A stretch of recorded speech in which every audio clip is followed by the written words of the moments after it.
ว่าเล็กหน่อยนี่ค่อยแบบมันจะคักในใจปานใดแล้วมันลายเกินนั่น มันบ่เล็กหน่อยได้ซำนี่ติ มันบ่ได้เล็กหน่อยแล้วว่าจริงอันนี้ เฉพาะที่พูดกับผู้เนาะ พ่อจะพูด4ห้อง5ห้องอันนั้นจะว่า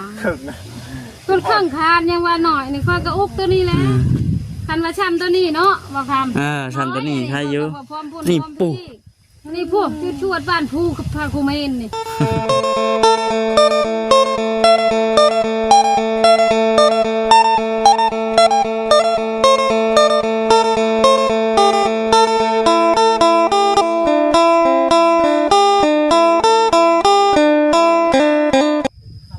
พี่น้องเลยเนาะเปิดภาพเปิดกล้องมาเถอะตั้งเสากลุกเกเรอยู่ไว้ซั่นอยู่ที่เฮือนผู้ช่วยเพิ่นเด้อพี่น้องเด้อเดี๋ยวว่าเฮือนสร้างพุทธเพิ่นนั่นแหละพี่น้องเอ้ยรุดเดี๋ยวว่าทางดินเข้าไปใช้เป็นทีมห้อยเนาะ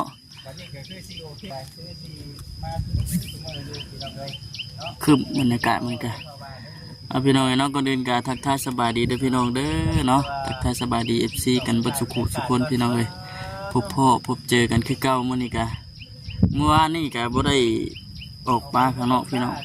เมื่อวานนี้ก็กึบคือกันบอกคำก็ได้ไถหุดหน้าว่าซั่นแต่ว่ายังบ่ทันแล้วดอกพี่น้องแต่ว่าก็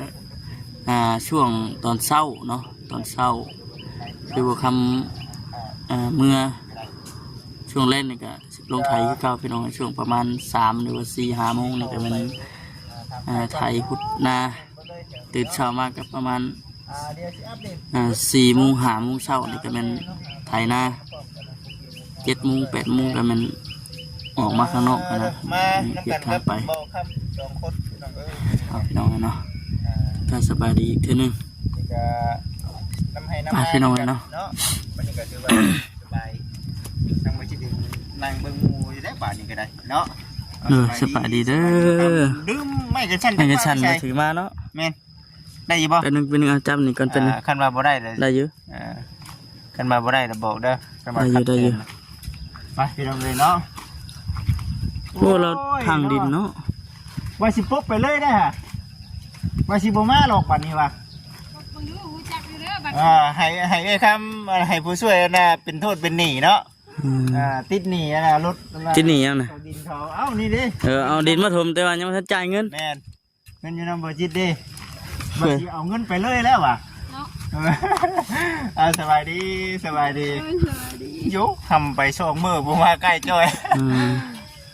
แล้วแต่มื้อใดก็เอ้ยแต่มื้อจะเว้าทำบิดบ่ตั้งแต่มื้อทำบิดเลยเมื่อวานนี่คือแล้ววันนี้ก็แล้วเลยแล้วเพิ่นไปปรับน้องน่ะครับห้วยน้ำให้ลูกแก้วเพิ่นมาปรับอีกแล้ววันนี้มื้อนี้เพิ่นบ่มาบ่แม่นในเรื่องเงินเฮาได้เฮาสิจ่ายได้ให้เอ้ยป่ค่อยก็ได้ให้เพิ่นดังละเท่าไหร่ก็300,000ดังละ300,000ก็ตอนยามฝนยามแรงแล้วเพิ่นว่าแบบนี้เพิ่นว่ายามแรง2,500ดันพร้อมเพิ่นในยามฝนแล้วก็เจ้าก็เอาน้อยแน่ก็เลยไว้ขอ300,000เพิ่นว่าแม่นๆก็ค่อยก็ว่าโอเคทำบ่ใหญ่เพิ่นก็ว่าจานประชาเนาะวันนี้หั่นมาถม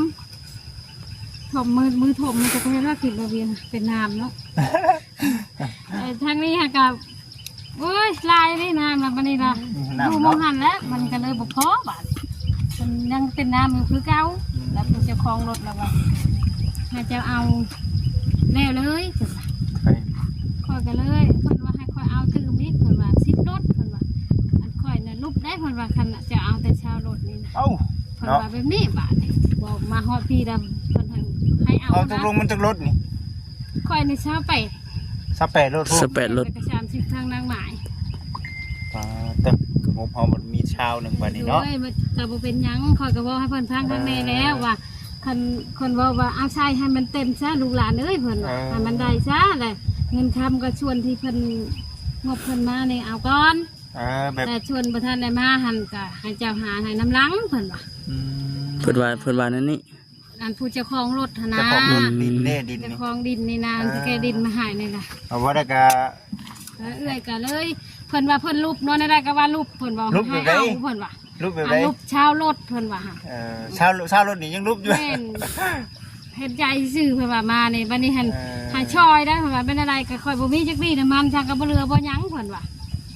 ให้เจ้าเอาช่อยเพิ่นว่าให้เจ้าเอาชิปรถเพิ่นว่าจึงเต็มมานี่แล้วเพิ่นก็เอาใช่นี่นะนี่บัดนี้พัดอันนี้หันค่อยเว้าว่าให้ตอนแรกนะเพิ่นมาพาค่ำเด้เพิ่นเมื่อแล้วเพิ่นขับค่อยว่ามื้ออื่นก็ได้เด้อมือค่อยไปหาเพิ่นว่าโอ้ยมื้ออื่นไปย่างยานฝนตกมาไปมื้อนี้เลยแหละก็ค่อยโทรสิเจ้าเด้เพิ่นก็มาแต่มื้อนั้นเลยน่ะอันนี้เพิ่นดันยังมันละค้ำบัดนี้ค่อยละว่า นี่อ่ะเป็นไรก่อนนี่ อันค่อยละว่า ชะเอาบ่ มื้อนั้นหั่นนะเพิ่นเองน่ะว่ามื้ออื่นค่อยมาปรับให้นาให้ลุงช่างเลยค่อยสิมาดันให้เจ้าอีกเพิ่นว่า จะได้ทาน ข่อยก็เลยท่ามืดมาเฮ็ดงานอยู่เฮือนทาดาวเฮ็ดอันนั้นเฮือนทาดาว ไม่ได้มา บ้านอันมาปรับดอมดินข่อยสิบ่ให้เจะพังนี่เพิ่นสิเมื่อแล้วข่อยละว่าไปดันให้ข่อยแหน่ข่อยว่าบ่ว่าดอกให้มันคุ้มค่าคักแหน่ข่อยว่าละเล็กละน้อยข่อยว่าเพิ่นละว่าบ่ได้ได้เพิ่นบอกให้เจ้าช้าเอาเองก่อนทำว่าสิมาดันตื่มให้มันงามได้จังน้อยเพิ่นว่าบัดนี้เพิ่นเปลี่ยนว่าบ่ได้เพิ่นว่าคันขึ้นไปหาเจ้าฮับบ่ว่าคานเจ้าสิฮักคันเจ้าบ่ติบ่เพิ่นว่าคนบอกมาเป็นนี่ขอกันเลยอย่างไหนที่ว่าบาท มันนั่นเลยพี่น้องหนึ่งมากแต่มันโลม แม่ เป็นห่วงยันรถยันลานี่คือหนึ่งที่มันหักเพราะว่าดินมันไม่ได้แน่นได้นี่ ดินบวมเลยยามฝน น้ำลงไม่ได้เลยมันเป็นน้ำแล้วก็ดินกับซิปรถและเทหันเทพุ่นมาที บทีเพิ่นแล้วใส่พี่น้องเลยเนาะ จากไหนที่ว่าเพิ่นว่าคันเจ้าชิประกันบ่คันเพื่อนเจ้าหักตัวก็จำเป็นได้บาทนี่ให้ได้นั่นแหละบ่เวียงว่ามันชุ่มโพดเห็นว่าให้ปรับเอาก็ชุ่มบ่ชุ่มก็ได้เพิ่นบ่เฮ็ดให้เนาะเพิ่นว่าไปนั่นล่ะบ่ชุดความคิดแล้วคอยก็ได้คันสิให้ขึ้นนู่นได้ก็ให้เจ้าไปเฮ็ดก็มันหักมาบัดสิเฮ็ดได้บาท เนาะ แม่ เห็นได้ใส่ดีแล้วเท่านั้นเนาะ นัดเลยงานผู้ช่วยข่าวไปอีก งานผู้ช่วยพร้อมเข้ามาอีกบาทนี้เนาะจะได้เบียกลายเนาะ มันแข็งในคนดันคนเหยียบลงไปลงมาจังไรรอบเหยียบชับกับพวกเขาคอยแล้วว่าให้หาเพิ่นให้เฮ็ดลงให้อีกจังเล็กน้อยนะเว้ากันเพิ่นบอกว่ามื้ออื่นมาปัดเด้อบัดนี้มาวันนี้เราบ่ เปลี่ยนใจเนาะ เปลี่ยนใจนะเฮ็ดให้น้องให้ลุงแกแล้วเมื่อเลยไปว่าให้ช่างพูดไปทานไปคอเพิ่นอีกเพิ่นว่ายันคาดฮักบาดนี่บ่แบบนี้จบบริบูรณ์เลย จบ เฮ้ยนั่นมันโอ้ ไปรอเบิ่งอาหารเป็นได้ข้านมันก็อยู่พี่น้อง พี่น้องคนก็ย่านคานเฮือนเฮามันฮักกันเด้ อันนี้จะลงมาได้เลยตัวนี้ค่ะ บ่มันโอ้ห่านเพิ่นบ่ ลงมาได้ โอ้มันลงบ่ได้เนาะ แม่น ยันคานมันฮักเพิ่นว่ามันนั่นแน่แต่นี่บ่ได้แล้วแต่นี่เนาะ แม่นมาได้เลยนี่ค่ะลงใต้มาได้เลยเถอะนี่เป็นนองอะไรเถอะ น้ำเนาะน้ำอังอยู่นี่น้ำ น้ำเป็นมาอัง เรือนยามนี่นะว่าได้ก็ได้มีแต่เด้สิเอ้ยมันคุ้มค่ามาเดี๋ยวนี้ ชะเอาเธอเด็กเธอหน่อยได้อบัดนี้เนาะ มีนั่นก็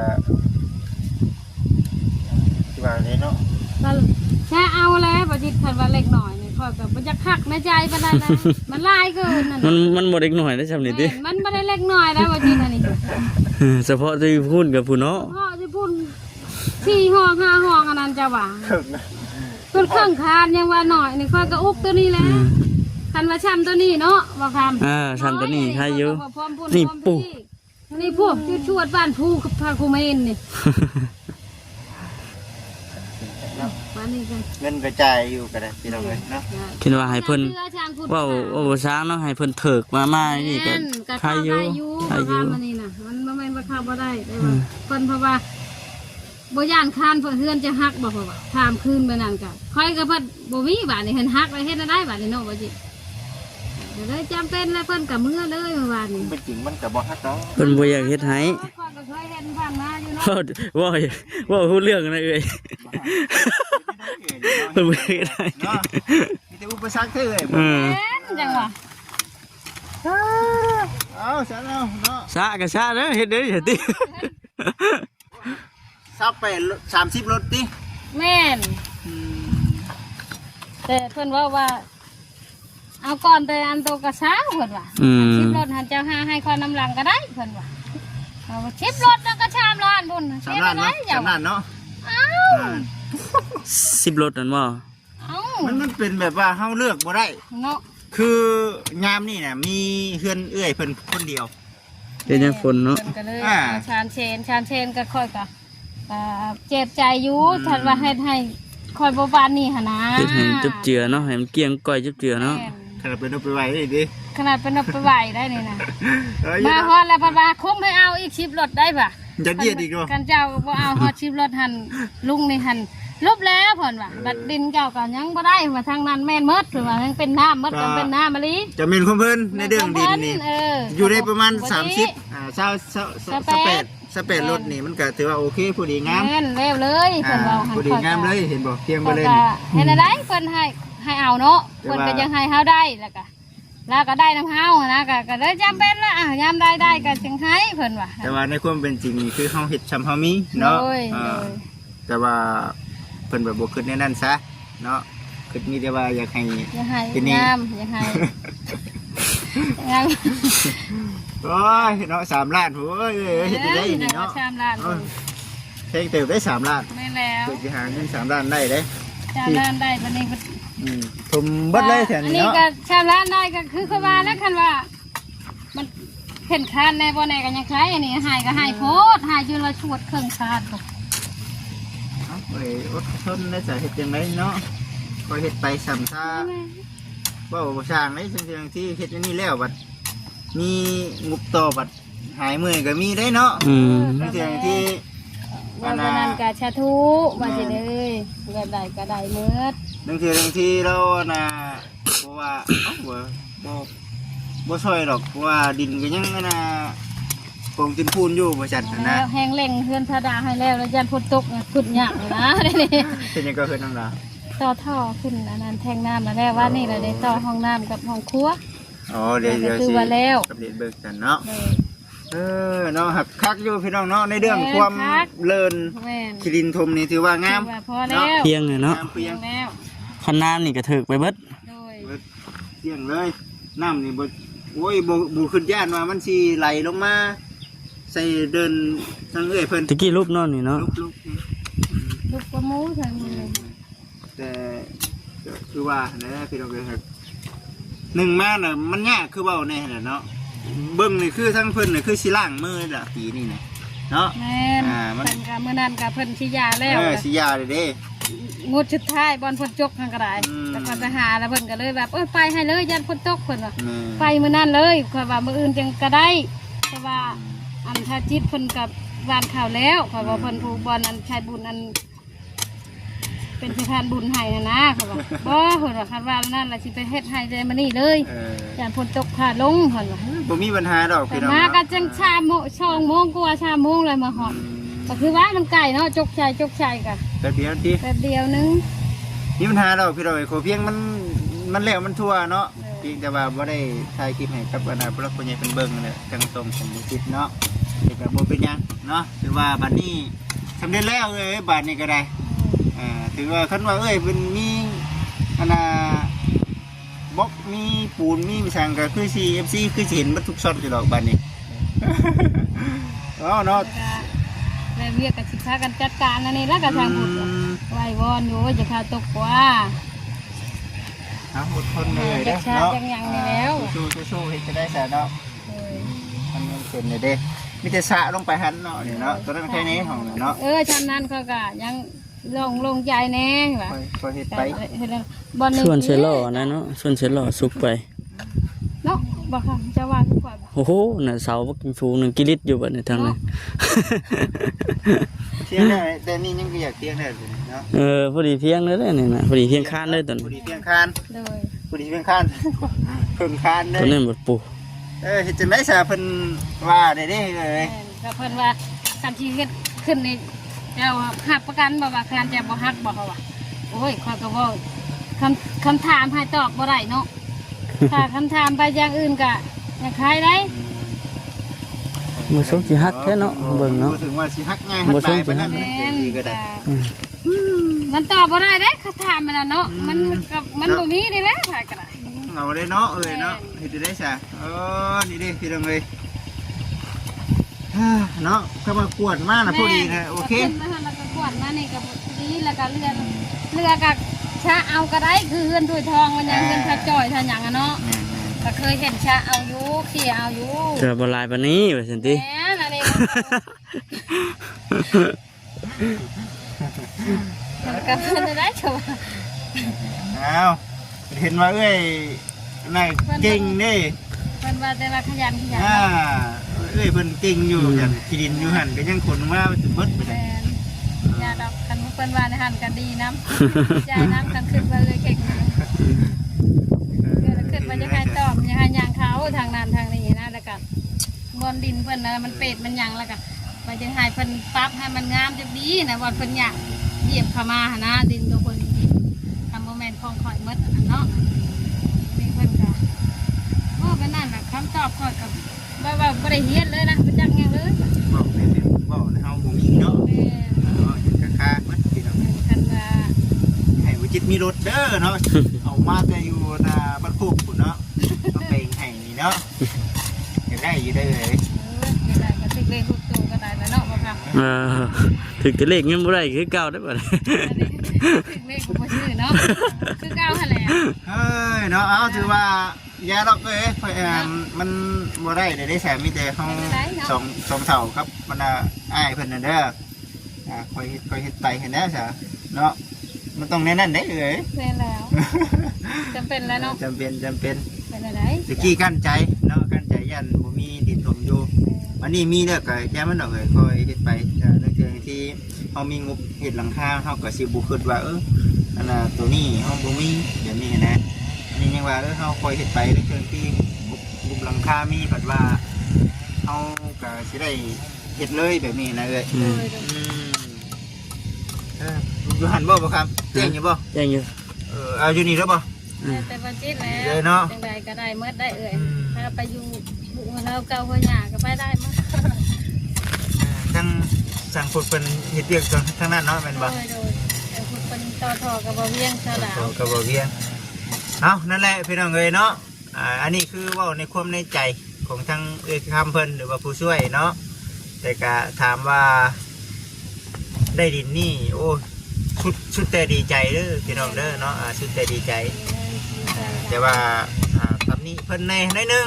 เนาะแต่ก็จักสิว่าตำนี้ได้ไรเนาะเรื่องที่ก็คันข่อยบ่มากก็บ่ได้แล้วเจ้าหั่นบ่แด้เนาะคันข่อยบ่มากก็บ่ได้แล้วดินทมเพื่อนน่ะว่าซั่นนี่กูเพิ่นดีกว่าฉันติ กูเพิ่นอีกบาทนี่เนาะดีแล้วข่อยเอาขึ้นให้ซำนั้นเลยอ้าวเนาะฮะ ได้ก็แม่ของเพิ่นเมื่อเนาะทำเฮาบ่มีทางเลือกเด้ มีทางเลือก โดย เพิ่นก็เป็นห่วงหั่นแหละ แม่คือว่า การทัก ว่ามันบ่ได้ทมจะดีทางนี้แหละเพิ่นก็ว่าเอาเลยจ้ะเพิ่นก็ลุกกระเทินมาแล้วก็คุมให้ได้นะก็เลยจำเป็นแล้วเห็นนะได้เนาะได้เอาขี้ดินมาแล้วเนาะได้เอารถมาแล้วบืนฮอด30รถเด้ แม่ ปกติตัวเพื่อนนี่อยู่ในบ้านจักหลัง รถเนาะ 10ไปรถเนาะ10รถก็พอแล้วตัวนี้ แม่ เดี๋ยวเฉพาะคันว่าเฮาผสมมันเดินเด้อเนาะนำผสมเดิน ว่าบ่มาแล้วได้บาทนี่เพิ่นคันบ่ปีนะ เอาซะกระเทินมาแล้วค่อยก็ลุกคันจะเอาซำนี่ก็พอดีสิให้ลุงน้องชื่อน้ำมันไปจังค่อยบ่ได้ยังเพิ่นว่าเอาซะน่ะได้ก็ค่อยว่าเอาก็เอาลุงค่อยเฮาบ่มีเงินนะเพิ่นว่าบ่มีเงินหาให้น้ำหลังเพิ่นว่ามันจะสิเนาะ แม่ก็ค่อยก็ไปจังนั้นสิว่าแล้วเพิ่นให้ยังให้นั่นน่ะจ้ะ 3 ล้านพี่น้องเอ้ยเนาะคันบ่เอาเพิ่นวัด เพิ่นบ่ได้เล่งนะว่าว่า จ บ่ ริ เพิ่ ง น เฮาเป็นหนี้เพิ่นได้เฮาก็ต้องอยากให้เพิ่นได้เนาะ แม่นก็ไอ้ก็สิเป็นนี่แล้วเพิ่นที่บ่มาถามเนาะก็มาถามที่คันว่าบัดนี้เฮาบ่มีก็จำเป็นหาให้แล้วเพิ่นถามแล้วเนาะ แต่ว่าได้ดินชมคักอยู่เด้อพี่น้องเด้อเนาะ แม่ได้คักแล้วว่า แล้วบ่ต้องจมว่าบ่มีดินบัดนี้ มาบ่แล้วก็น้ำก็สิบ่อังบัดนี้เพราะว่าชุมลืนของพื้นที่ของลุงแก้วเนาะน้ำไหลมามันก็สิไหลลงพ้นตอนหาแล้วโค้งค่อยๆหมดจังค่ะ น้ำโฮมไดโฮมมาเนาะ โดย มาสามาเดี๋ยวสิเอาเงินให้ทางเอ้ยไปให้เพิ่นเนาะแม่นบ่บ่ได้จ่ายให้ทางเจ้าของรถเลยหรอกพี่น้องเอ้ย300,000เนาะแม่นบ่ หลังนึง แส บ่ น ดังหนึ่ง300,000คูณเช้าเนาะ เลย มีเช้าตกอยู่6 ล้านกี่เกิดพี่น้องเด้อเนาะแม่นบ่เอ้ย เลย ยังอีกชวนสิเดือนยังอีก3 ล้าน 6 ล้าน 9 ล้าน 7 ล้าน8 ล้าน9 ล้าน 9 ล้าน โอ้สมดินเยอะ9 ล้าน ให้อะไร 9 ล้าน มีแต่เฮามีคนนั่นแหละเฮาจึงนั่นก็ได้เนาะ พุ่นแล้วหาได้พุ่นแล้วจัง เพิ่นก็ว่า เปิด เพิ่นอ ใส่ นุญาตให้ว่าหาได้แหละให้น้ำดัง คือเพิ่น เพิ่นงบคุณยายเพิ่นให้นี่หั่นให้ก่อนเพิ่นว่าก็เลยจ้างได้เว้าแล้วเนาะเพิ่น 1 2 3 หานี่นะ 6 งานเฮ็ดก็บ่มีบอกเด้อบ่คำดำนาก็สิไปดำ นำหน้าติ แม่น พอได้ คร เงิ บ น หมดแล้วเนาะจังเฮ็ดแล้วขอแค่เป็นเงิน ดำนาแข็งยังสิไปบ่เอ้ย แข่งจำได้ก็ได้นะเอาเนาะ ขอเพียงมีเงินเนาะ เรียงได้เงิน เอามีแต่ว่าหลังละ300,000เด้อพี่น้องเด้อเนาะบ่จิตมีงบอันน่ะเพียงแต่เซารถเนาะเว้ยเนาะ เลย เซารถตกอยู่จำนวนเงินก็6 ล้านกีบพี่น้องเอ้ยเนาะ6 ล้านกีบก็โอ้หมื่นปลายพุ่นแน่เนาะนี่เนาะฮอดบ่หมื่น หมื่น ฮอดหมื่นเนาะ6 ล้าน 1,600,000 อันนึง600,000 600,000ก็ได้600,000 เซน4เป็น3นี่แหละประมาณนี้แหละภาษาเด้ออันนี้จะเป็นเงินของทางผู้รักผู้ใหญ่เพิ่นเนาะอยู่ทางต่างประเทศพุ่นแหละพี่น้องเอ้ยสหรัฐอเมริกาทางเขมรเพิ่นเนาะให้ทางบุจิตเองเป็นสะพานบุญให้ในเรื่องการถมเพื่อนถมซานที่เรียกว่าสิเอา12เนาะ12รถแต่ว่าทางผู้รักผู้ใหญ่เพิ่นผางมาเติมพี่น้องเอ้ยเอาฮอด20ซะบริษัทนั่นนะผู้รักผู้ใหญ่เพิ่นก็ยันรถบ่มาเพิ่นก็เอาให้ฮอด20พอเอาฮอด20ได้เอาทั้งเจ้าของรถเพิ่นก็ว่ายังบ่พออีกเพราะแต่น้ำมันเหรอวะผมมีให้ลูกน้องไปยังเหรอวะเอาซอยแน่ว่า10 รถ ก็เลยไกลเกิน บาท เกินจากที่เฮาคุยกันกับทางผู้รักผู้ใหญ่เพิ่นพี่น้องเอ้ยเพิ่นก็เลยยัดเยียดให้เอาเบิด30 รถเลยเนาะแต่ก็เอ้ยเพิ่นก็เป็นหนี้หาเงินคอยผ่อนเพิ่นไปบาทนี้โอ้ยเนาะเอาโอเคซะเด้อเด้อเงินของทางสามีเพิ่นเด้อให้ทางเอ้ยไปให้ทางรถเพิ่นเนาะต้องได้ทางละบาทนี่เนาะนับเบิ่งกันปุ๊กแม่นบ่ว่าคักแน่แล้วเนาะว่าคักแน่แล้วล่ะแล้วก็คักแน่หรือว่าให้นับบ่บ่จิท่านอยากนับก็นับเนาะสิเป็นหยังเพิ่นว่าจ้างก่อนบ่เบิ่งเนาะนับเบิ่งถ้าเบิ่งคักๆก่อนก็ได้บอกประชางได้เรื่องที่ผ่านก็มีพี่น้องเอ้ยผ่านก็มีเงินตกอยู่ในมือเลยเป็นหยังคือบ่นับให้มันคักบัญชีที่ทวดเบิ่งก่อนก็ได้บ่แม่นบ่เชื่อน้องได้นี่ฮะบ่เป็นหยังบ่เป็นหยังให้แม่ชีเพิ่นนำกันทุกคนเนาะแต่สำหรับบ่จิตไม่เชื่อแล้ว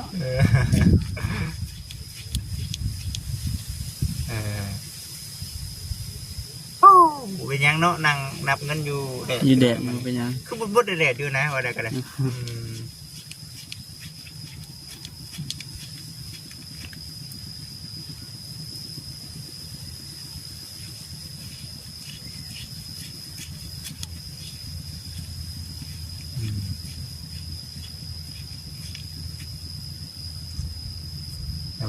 ครบเนาะนะเบิ้ง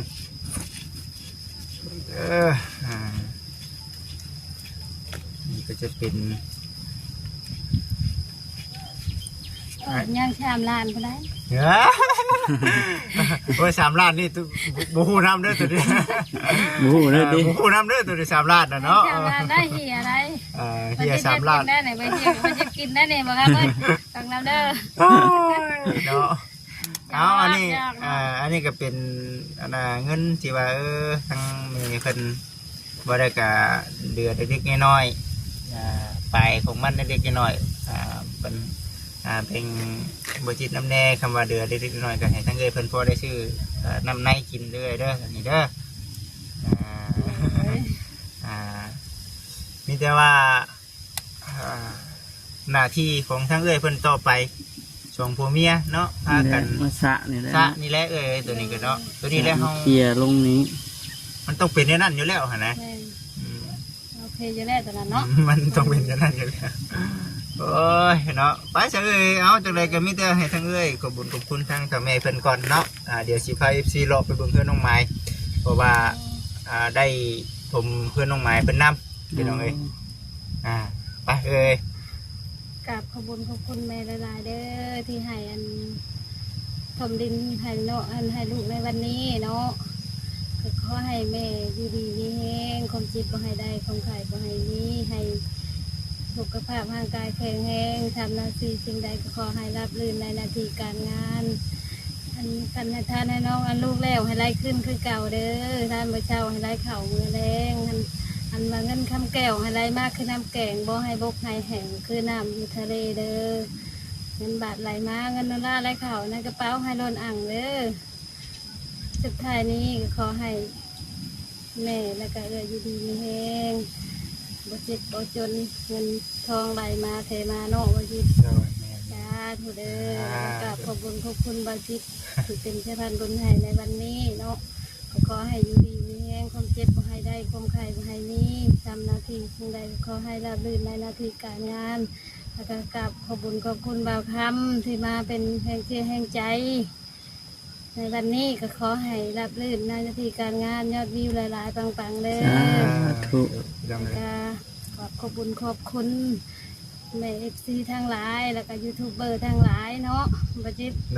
ในจะดีมีแห้งที่ตลอดหน้าที่ทำงานทำใดขอให้รับลื่นในหน้าที่การงาน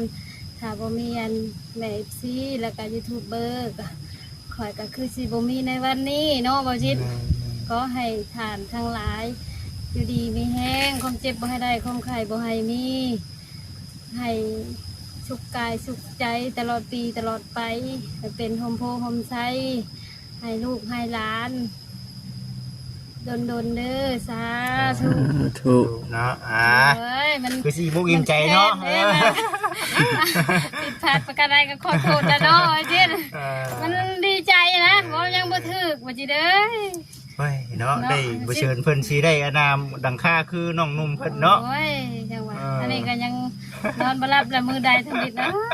โอ้ยก่อนบ่เคยได้จักเทื่อเนาะบ่เคยให้ช้ำนี่หั่นนะ